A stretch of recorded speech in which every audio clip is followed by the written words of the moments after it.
ভিন্ন রকম মজার একটা লাচ্ছা সেমাই রেসিপি আপনাদের জন্য আজকে শেয়ার করতে যাচ্ছি।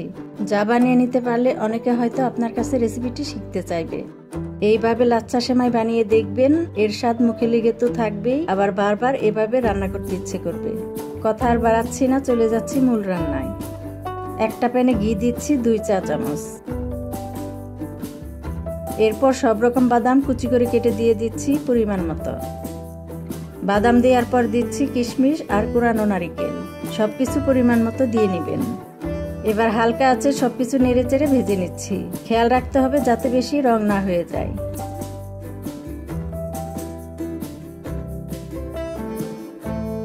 2 থেকে 3 মিনিট ভাজার পর একটা প্লেটে উঠে রেখে দিচ্ছি।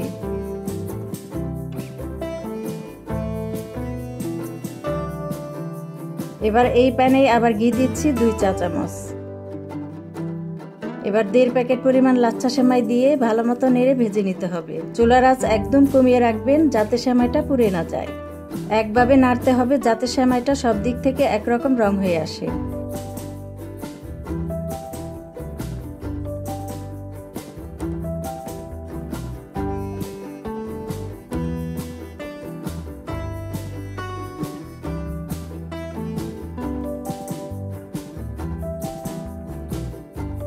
বেশ সময় নিয়ে একদম মুচমুচে করে রং করে ভেজে নিতে হবে।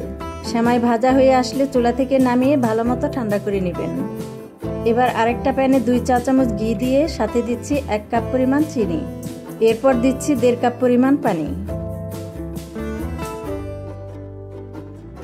একদম সামান্য একটু জর্দার রং দিচ্ছি, তবে যাদের কাছে জাফরান আছে তারা জাফরান ব্যবহার করবেন। এবার ভালো মতো নেড়ে পাতলা একটা শিরার মতো জাল করে নিচ্ছি। পানি জাল হয়ে 1 কাপ পরিমাণে আসলে দিচ্ছি 1 কাপ দুধ। দুধ দেওয়ার পর একটু জাল করে দিয়ে দিচ্ছি ভেজে রাখা লাচ্ছা সেমাই। এই সময় চুলার আঁচ বাড়িয়ে রাখবেন। সেমাই দেওয়ার পর খুব দ্রুত নাড়বেন না, হালকাভাবে নেড়ে একটু মিশিয়ে ভালো করে পানিটা টেনে আসতে দিবেন। দ্রুত না নেড়ে হালকাভাবে নাড়তে হবে আর পানিটা টেনে আসতে দিবেন।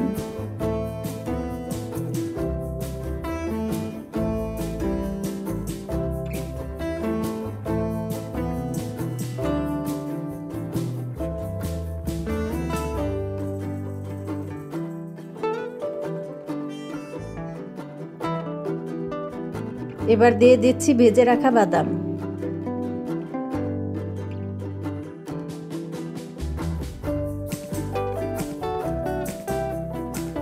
পানি শুকিয়ে আসলে চুলার জাল বন্ধ করে বাটিতে ঢেলে ফেলবো। পানি টেনে আসলে ঠিক এরকম ঝরঝরে হবে।